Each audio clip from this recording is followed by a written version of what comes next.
ZEE5 ஆப்பை download செய்து முழு எபிசோடுகளையும் இலவசமாக காணுங்கள்.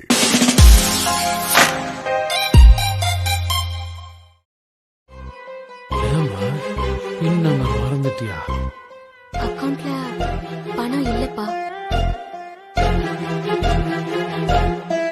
பணம் இருக்குமா?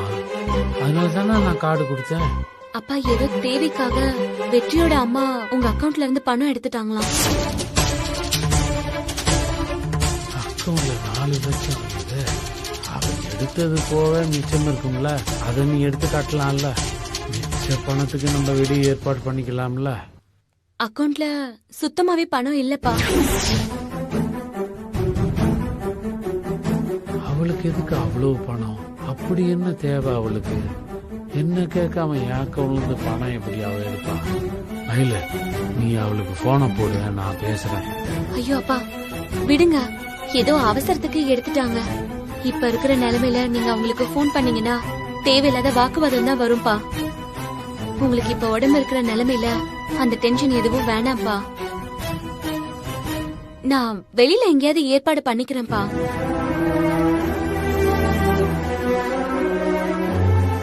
5,000 10,000 பரவாயில்லம்மா. 3 லட்சத்தை எப்படி நீ ஏற்பாடு பண்ணுவ? அந்த கஷ்டம் உனக்கு வேணான்னு தான் என் அக்கௌண்ட்ல இருந்து எடுத்துக்க சொன்னேன். அந்த ராட்சசி சமயம் பார்த்து இப்படி கடுத்த இருப்பான்னு நான் நினைக்கவே இல்லை. அவ வேணுன்னே தான் இப்படி செஞ்சிருக்கிறாம்மா. நீங்க ஏன்பா அப்படியெல்லாம் நினைக்கிறீங்க? நாம இப்ப அத பத்தி பேசிக்கவே வேண்டாம்ப்பா. ஒருவேளை உங்க அக்கவுண்ட்ல பணம் இல்லைன்னா நான் இப்ப என்ன பண்ணிருப்பேன்? வெளியில தானே ஏற்பாடு பண்ணிருப்பேன். அந்த மாதிரி இப்ப நம்ம நினைச்சுப்போம். அதெல்லாம் சரிம்மா, ஆனா தொகை ரொம்ப பெருசா இருக்க. நீ யாருகிட்ட போய் கேப்ப? இவ்வளவு பெரிய அமௌண்ட் உனக்கு யாரு கொடுப்பா? அப்பா எனக்குன்னு தெரிஞ்சவங்க சில பேர் இருக்காங்க. மணிமேகலை அக்கா, பரமன் சார்னு இப்படி 4-5 பேர்கிட்ட யார்கிட்டயாவது கேட்டா பணத்தை எப்படியாவது ஏற்பாடு செஞ்சிடலாம்ப்பா. ஆமா, அப்பா உன்னை ரொம்ப சிரமப்படுத்துறேன்லடா. அப்பா அப்படியெல்லாம் எதுவும் இல்ல. ஜீவா ஆபரேஷனுக்கு நீங்க தானப்பா எல்லா வகையிலுமே எனக்கு ஆதரவா இருந்தீங்க. ஒரு பொண்ணுக்கு அப்பாவா நீங்க தானே கூட நின்னீங்க. இப்ப உங்களுக்கு நான் செய்ய வேண்டியது என்னோட கடமைப்பா. நீங்க இதுக்காகலாம் சங்கடப்படாம உங்க மனச அமைதியா வச்சுக்கோங்கப்பா. அப்பா நான் வெளியே போயிட்டு வந்துடுறேன்.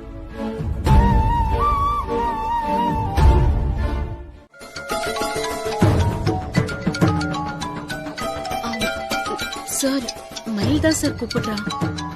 பாவம், பணத்துக்காக தான் கூப்பிடுறான்னு நினைக்கிறேன். பேசுமா, உன் நிலைமை என்னன்னு எடுத்து சொல்லுமா.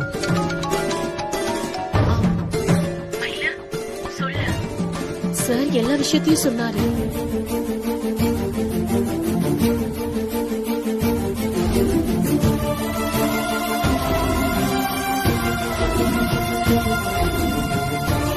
எனக்கு இப்ப இருக்க நிலைமையில வெளியில என்னால புரட்ட முடியாது மயில.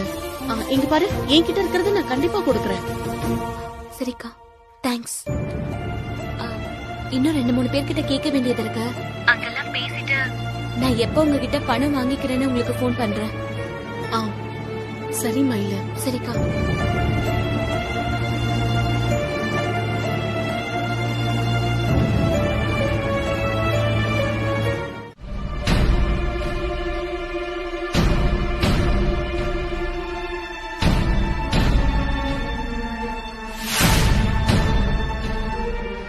டேய், வட்டி பணம் எப்படா கொடுப்ப?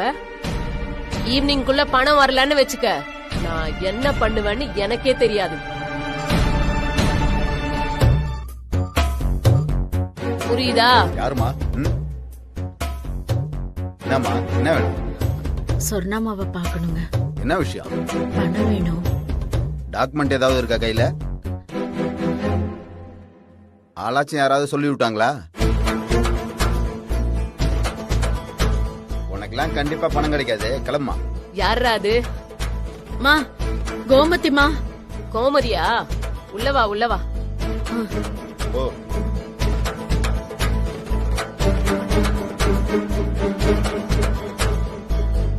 வணக்கம்மா.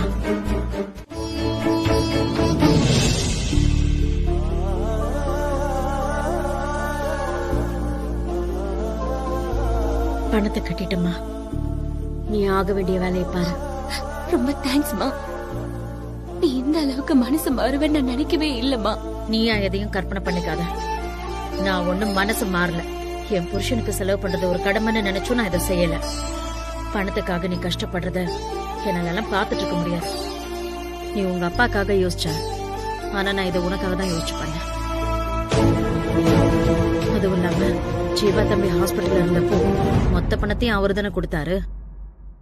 அதை திருப்பி கொடுக்க வேண்டிய கடமை உனக்கு இருக்கு. யாருக்கும் நீ கடன் படக்கூடாது. அத மனசுல வச்சுக்கிட்டு தான் வட்டிக்கு பணம் வாங்கி கட்டினேன். உண்மையை சொல்லணும்னா மீதி பணத்துக்கு என்ன பண்றதுன்னு தெரியாம நான் தடுமாறிட்டு தான் இருந்தேம்மா. சரியான நேரத்துல வந்து நீ எனக்கு உதவி செஞ்சிருக்கம்மா. அம்மாவுக்கு பொண்ணு நன்றி சொல்ல வேண்டிய அவசியம் இல்லதான். ஆனா இந்த சூழ்நிலையில நான் சொல்லாம இருக்கிறது தப்பாயிடும். ரொம்ப தேங்க்ஸ்மா.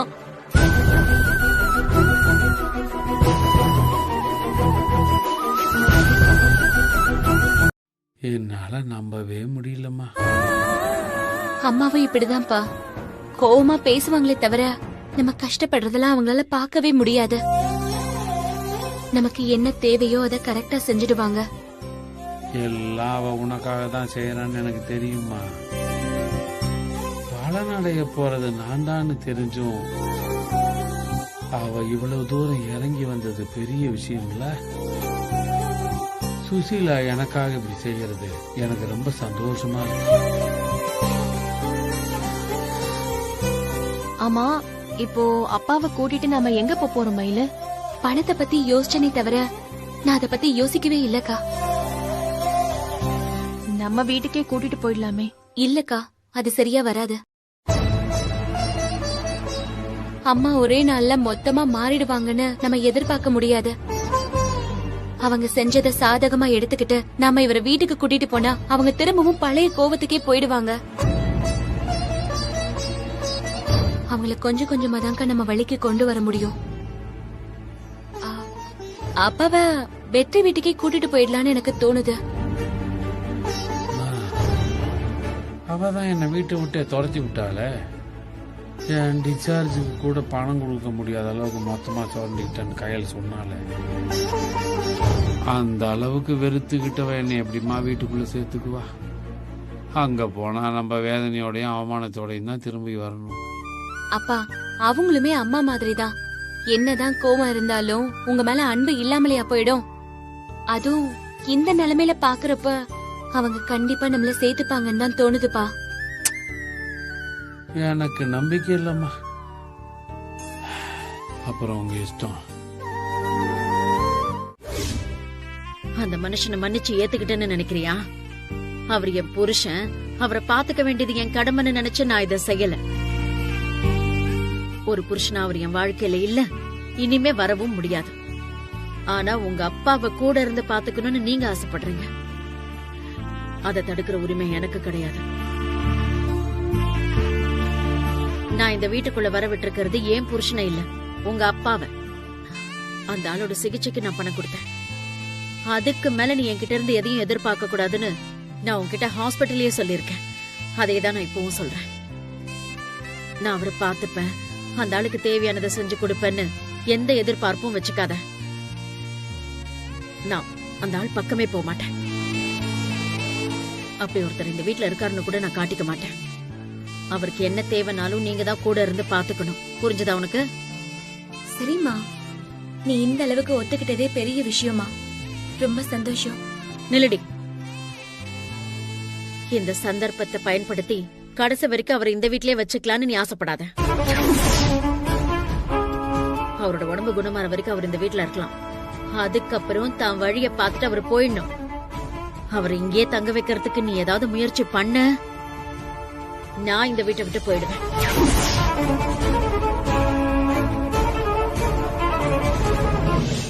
வயசாயிடுச்சுல்ல, அதான் மாறி மாறி ஏதாவது ஒண்ணு வந்துகிட்டே இருக்கு. நீங்க பரவாயில்லக்கா, வயசாயிடுச்சுன்னு ஒத்துக்கிறீங்க, வயசுக்கு ஏத்த மாதிரி நடந்துக்கிறீங்க. ஆனா சில பேரு வயசாயிடுச்சுன்னு நினைப்பே இல்லாம அடிக்கிற கூத்து இருக்கே, ஐயோ சொல்றதுக்கே உடம்பு கூசுதுக்கா. கோமதி கதை தானே? அந்த கட்ராவிய நானும் கேள்விப்பட்டேன்டி. அந்த அம்மாவுக்கு இப்பதான் இளம திரும்புது போல, அதான் கொஞ்சம் கூட வெக்கமே இல்லாம இந்த ஆட்டம் ஆடுது. அந்த அம்மா தானா தேடிக்கிட்ட மாதிரி தெரியலக்கா. மேலதிகாரியோட தயவு வேணுங்கிறதுக்காக அந்த கான்ஸ்டபிளே அந்த அம்மாவையும் அந்த ஆளையும் சேர்த்து வச்சிருக்கும் போல. எது எப்படியோக்கா, சின்ன பொண்ணுதான் வேணும்னு நினைக்காம தான் வயசுக்கு ஏத்த மாதிரி ஒரு அம்மாவை சேர்த்துக்கிட்டாருல, அந்த வகையில அந்த ஆளை பாராட்டல.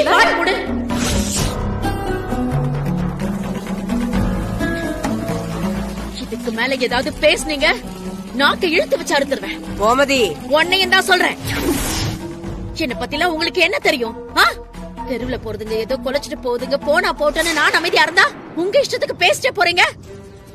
சாது மிரண்டா காடு கொள்ளதுன்னு கேள்விப்பட்டிருக்கீங்கல்ல, நான் பேச ஆரம்பிச்சா நீங்க எல்லாம் தாங்க மாட்டீங்க. என் வீட்டுல இருக்கிறது யாரு, அவருக்கு எனக்கும் என்ன உறவுன்னு கூட தெரியாம ஒரு பொம்பளைய பத்தி இன்னொரு குடும்பத்தை பத்தி இப்படி தப்பா பேசுறீங்களே, நீங்களா பொம்பளைங்களா?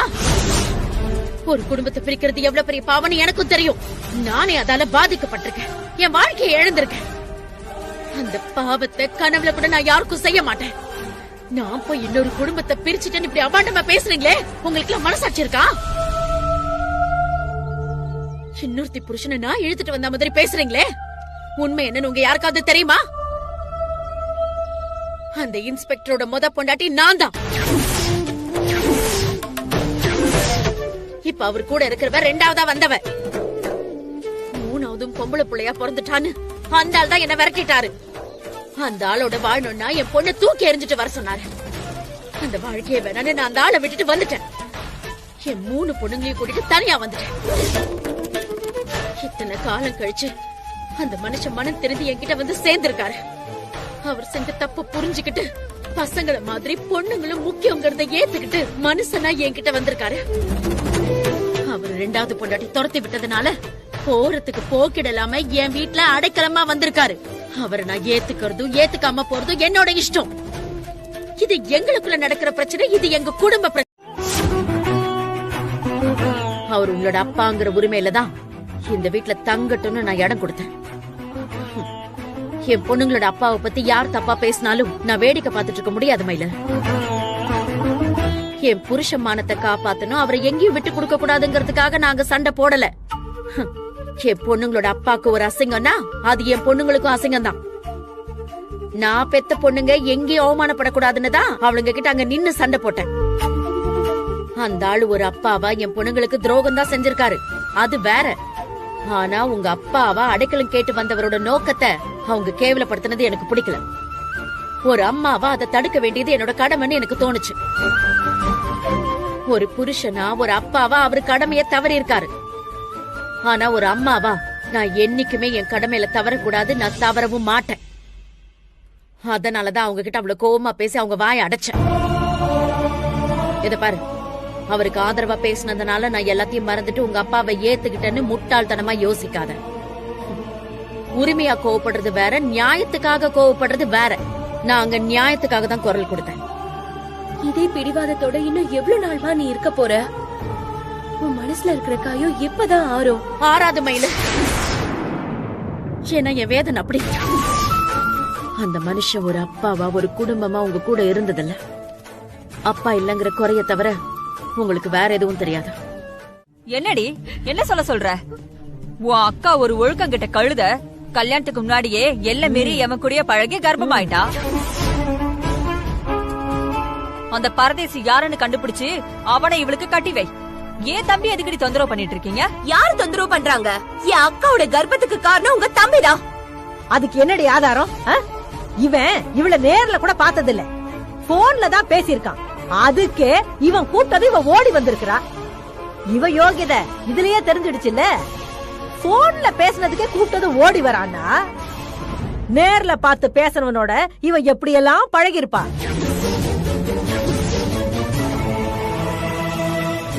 இவ எப்படி வேணாலும் பழகி இருக்கட்டும்க்கா.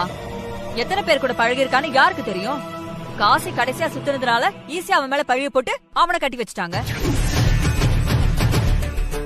இதுல இன்னொரு விஷயம் இருக்குடி. ஒருத்தங்கிட்ட மட்டும் பழகுனா இவன் தான் அப்பன்னு சொல்லிக்கலாம்.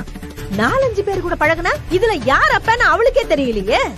அதாண்டி காசிதான் கர்ப்பத்துக்கு காரணம்னு உடனே கை காட்டிட்டா. போது நிறுத்துங்க. வாய் கூசாம எப்படிங்க உங்களால இப்படி பேச முடியுது? ஏய், தப்பு செஞ்ச உனக்கே உடம்பு கூசலங்கிறப்போ எங்களுக்கு என்னத்துக்கடி வாய் கூசணும்? நான் தப்பு செய்யல. நான் பழகுனது, காதலிச்சது, பொண்டாட்டியா வாழ்ந்ததெல்லாம் இவன் கூட தான். அதுக்கெல்லாம் இவன் மட்டும் தான் சாட்சி. இங்க பாரு காசி, உன் மேல இருக்க காதலாலதான் என் அக்கா உன்னை நம்பி வந்தாங்க. உன் மேல இருக்க நம்பிக்கையிலதான் தன் வாழ்க்கையவே உன்கிட்ட ஒப்படைச்சாங்க. அந்த நம்பிக்கைய கொண்டு என் அக்காவை ஏமாத்திடாத. இங்க பாரு, இது வரைக்கும் போனது எல்லாத்தையுமே விட இப்பவாது உண்மைய ஒத்துக்கோ. உண்மையை ஒத்துக்க வேண்டியது நான் இல்ல, உன் அக்கா தான். அந்த 4-5 பேர்ல குழந்தைக்கு அப்பா யாருன்னு இவதான் முடிவு பண்ணும். இன்னொரு வார்த்தை பேசுன கொண்டு வேண்டாம் உன்ன. மயில விடு மயில. இப்படி ஒரு அயோக்கியனை காதலிச்சதுக்கு எனக்கு இதெல்லாம் தேவைதான். காதலிச்ச பொண்ண பத்தி தப்பா பேசுற இவன் மனுஷனே இல்ல. இவனெல்லாம் உருகி உருகி நான் காதலிச்சேன் பாரு. அத நினைச்சா எனக்கே அருவருப்பா இருக்கு. அருவருப்பா இருக்குல்ல, அப்புறம் எதுக்குடி வாழ்க்கை கூடுன்னு இவங்கிட்ட வந்து பிச்சை எடுத்துட்டு இருக்க? இதோட எல்லாம் முடிஞ்சிருச்சுன்னு இடத்த காலி பண்ணிட்டு போயிடு. சனிய ஒளிஞ்சதுன்னு நாங்களும் நிம்மதியா இருந்துட்டு போவோம்ல. அப்படியெல்லாம் எங்களால விட்டுட்டு போக முடியாது. எங்களுக்கு ஒரு நியாயம் கிடைக்காம எங்களால இங்க இருந்து நகர முடியாது. நீங்க என்னதான் வளைச்சு வளைச்சு கேட்டாலும் எங்க பதில் ஒண்ணுதான். இவளுக்கு இனிமே இந்த வீட்ல இடம் இல்ல. இவன் வாழ்க்கையிலயும் இடம் இல்ல. இங்க பாரு, நீ போலீஸ்ங்கிற கட்ஸ்ல பேசினாலும் சரி, அவ கண்ணீர் விட்டு கதறினாலும் சரி, இவளை நாங்க ஏத்துக்கிறதா இல்ல. மரியாதையை அவளை கூட்டிட்டு கிளம்பிடு.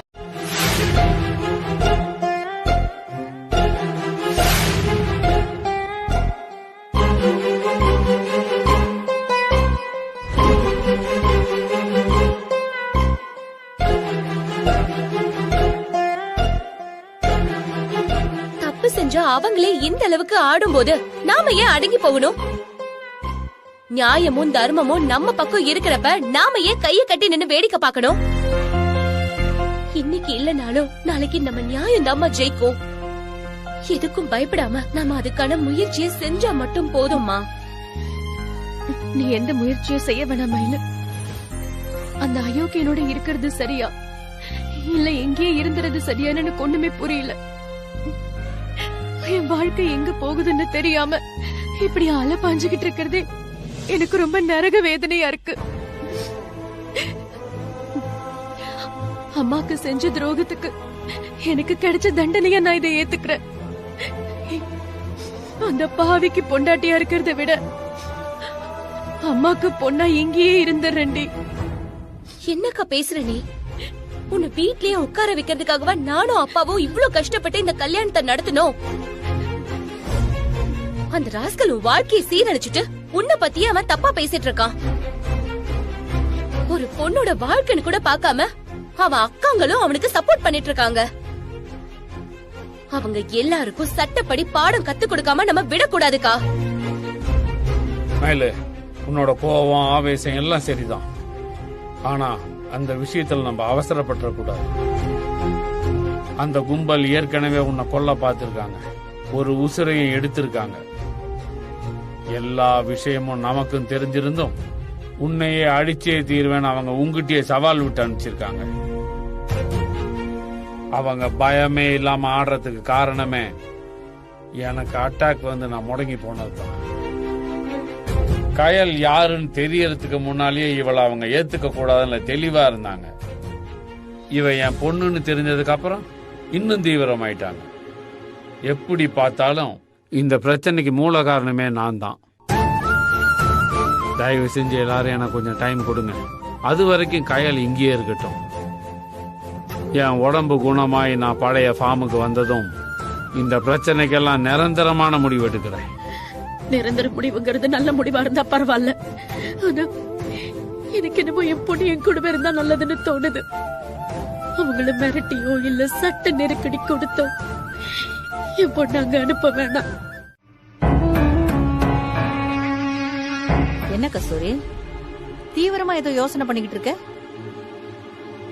மயில ஆவேசமா பேசிட்டு போனால அவளால என்ன பிரச்சனை வரும்னு யோசனை பண்ணிட்டு இருக்கேன். லூசாடி நீ.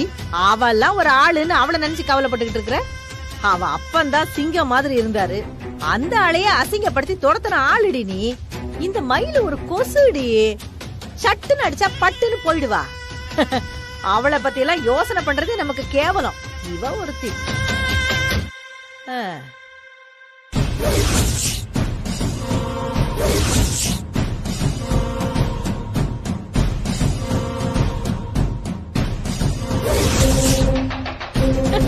பாத்தியாடி காமெடிய? முதல்ல மப்டியில அக்காவோட வந்து சண்டை போட்டா, அது வேலைக்கு ஆவல.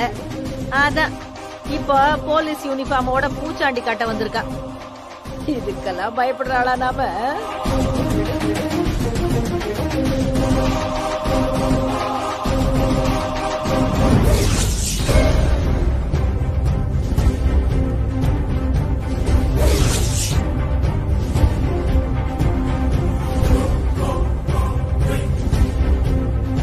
என்ன விஷயம் மணிமேகலை? எதுக்கு இங்க வந்திருக்கீங்க? காரணத்தை நீயே சொல்லு மயிலு. வெற்றி ஆள் வச்சு கொன்ன குற்றத்துக்காக உங்க 2 பேரையும் அரெஸ்ட் பண்ண வந்திருக்கோம்.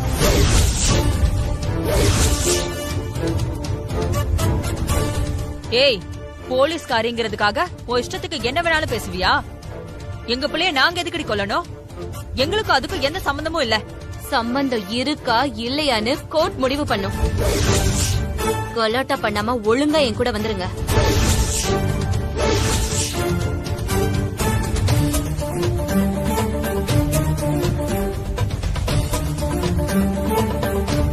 வேணா மயிலு, இதெல்லாம் கொஞ்சம் கூட நியாயமே இல்ல.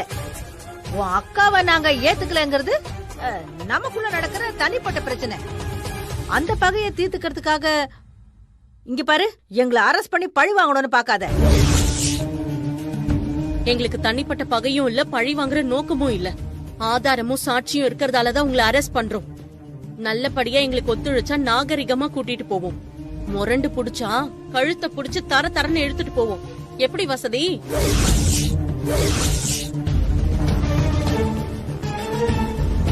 நான் இருக்கிற வரைக்கும் அதெல்லாம் நடக்காது. என்ன மீறி எங்க அக்காவை எப்படி கூட்டிட்டு போறீங்கன்னு பாக்குறேன். மாப்பிள்ளை ஓவரா சொல்றத பார்த்தா இவருக்கு அதுல உடந்த இருக்கும் போல இருக்கே. இவனை லாக்அப்ல வச்சு லாடம் கட்டுவோம். ஹலோ, ஸ்டேஷன்ல டியூட்டி பார்க்காம எங்கேயா போனீங்க நீங்க 3 பேரும்? நான் ஊர்ல இல்லன்னதும் உங்களுக்கு எல்லாம் குளிர் விட்டு போயிடுச்சா? ஜாலியா ஊர் சுத்த ஆரம்பிச்சிட்டீங்களா? இல்ல சார், ஒரு கேஸ் விஷயமா அரெஸ்ட் பண்றதுக்காக போயிருந்தோம். இவங்க குருமூர்த்தியோட வைஃபும் மச்சானும் தானே? ஆமா சார். சரி, இவங்க கேஸ்க்கு நான் அப்புறமா வரேன். இவங்களை அரெஸ்ட் பண்ண யார் உங்களுக்கு பெர்மிஷன் கொடுத்தது?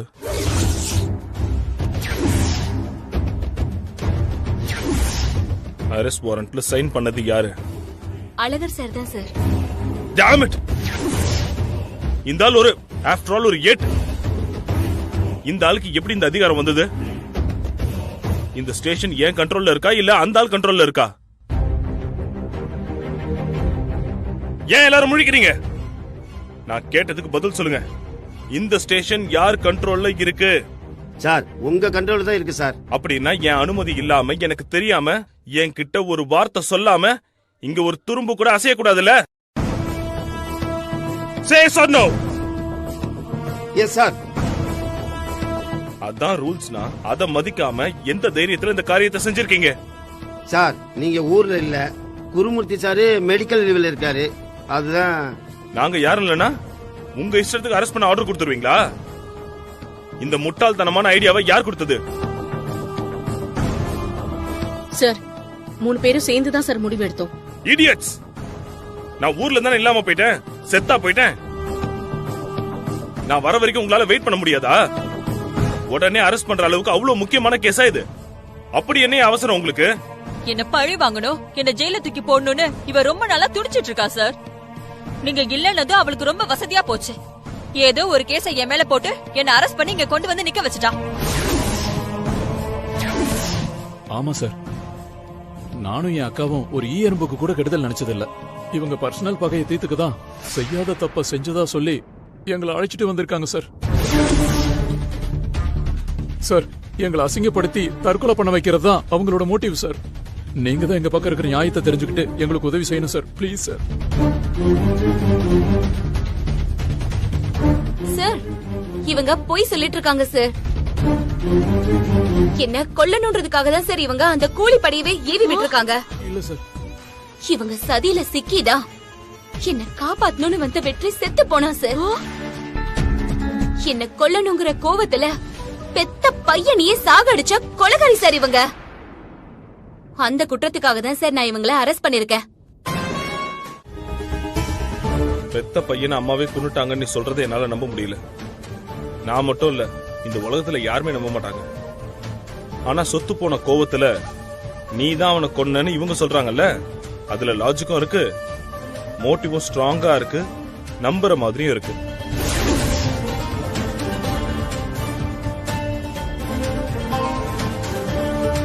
நீ சொல்றது கதையாவும் இவங்க சொல்றதா உண்மையாவும் எனக்கு தோணுது. சார் நான் சொல்ற பாயிண்ட் நீங்க சரியாவே புரிஞ்சுக்கல. அன்னைக்கு நடந்தது என்ன கொல்றதுக்காக நடந்த அட்டம்ப்ட் தான். அதுலதான் வெற்றி வந்து மாட்டிக்கிட்டான். அவன் எப்படி அங்க வந்தான்? அவனுக்கு யார் தகவல் கொடுத்தாங்க?